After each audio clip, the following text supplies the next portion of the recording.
kind of lived this story since its inception, and now you're back to close it out, not only as the patriarch of your on-screen family, but sort of the captain of the Insidious family. What was that like Right. stepping into that role for the first time as director for something you're so closely tied to? Yeah. I mean, the quick answer was it was an honor and a privilege, and I really do mean that. I couldn't think of better partners for my first foray into directing. Even in Ty as the lead young actor in the movie, I no other kid has played my son more than more than him. It felt like such a good fit, a massive challenge, but one that I wanted. And luckily, I had a great team around me to support me and encourage me and push me and then help me out when I needed it. I love that. Would you do it again? Oh yeah, for sure. Yeah. Oh yeah. Okay. Oh yeah. More horror movies directed by So the Thai connection, I think, is such a fascinating thing because it's like this kid is playing your son, but you've also worked with him before Insidious. So you've Yeah. literally watched him grow up from a toddler into a young man. Yeah. How does that kind of lend itself to playing his father on screen? Yeah. Well, there's a comfort in the it's interesting. I tend to not get very close with, like, I like to keep that distance. You want to be really friends and be trustworthy on set, but it's like, it's okay. It's like, go to your corners and do your thing, and like the magic kind of happens on screen. And I touch base with him every now and again over the years, see how he's doing, how his family is. Again, I've known them since he was 3.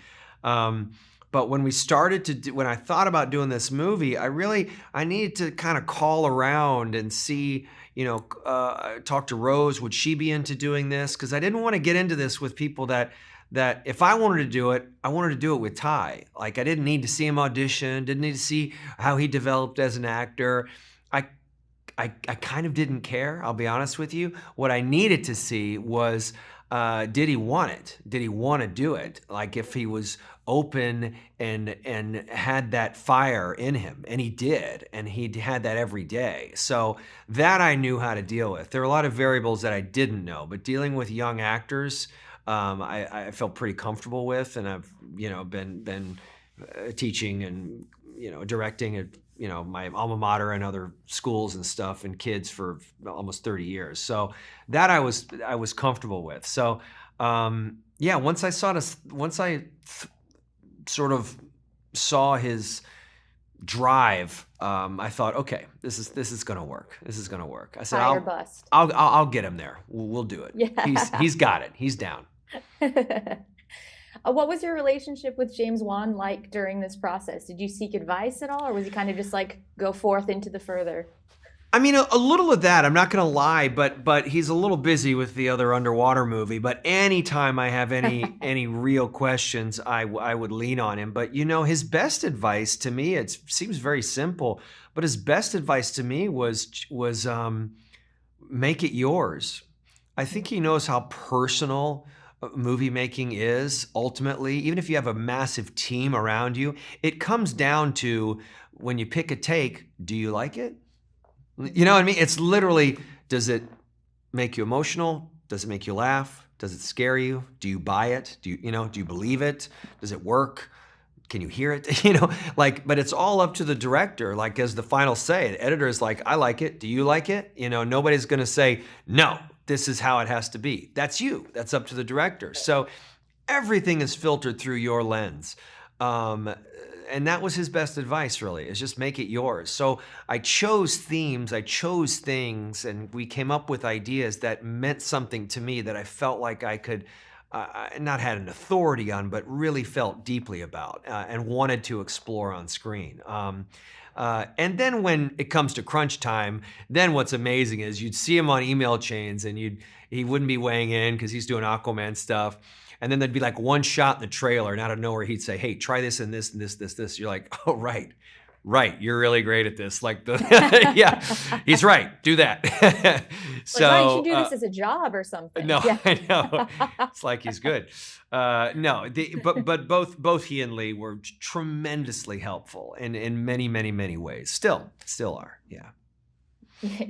Has kind of like the unique perspective as you do, has kind of been on both sides of Yeah. the camera Yeah. for this particular franchise. Was that particularly helpful at all, or was it kind of another just make it yours? No, huge, because Lee is also one, and luckily, to be fair, Lee wasn't shooting a big DC movie, and so Lee had a little more time, you know.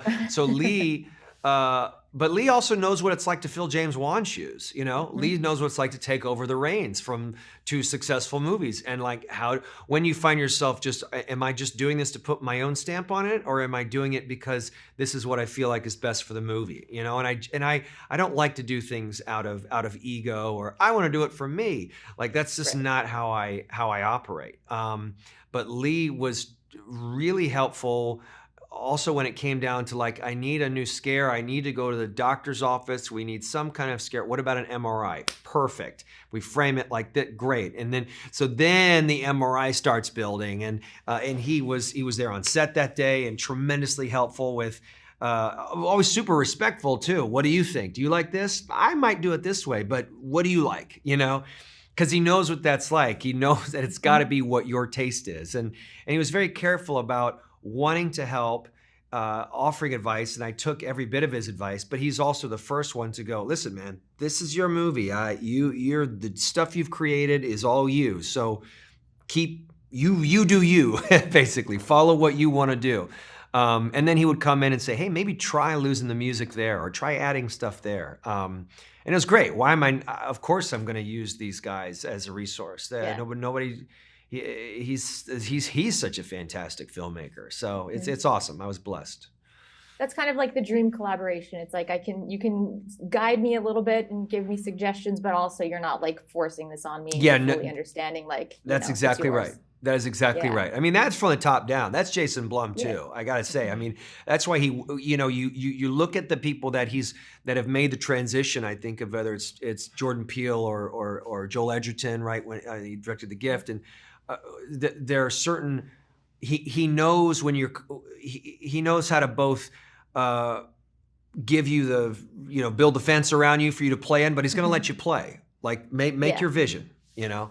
Right. Which is great. It's such a rewarding thing to hear as a filmmaker. I love that, and I'm so excited to see this. I watch a lot of scary movies. It's my job and my passion, but Insidious in particular is kind of the ones that keeps me up at night. Oh, so I'm looking forward to being traumatized by it. Good. Well, sorry, but thank you.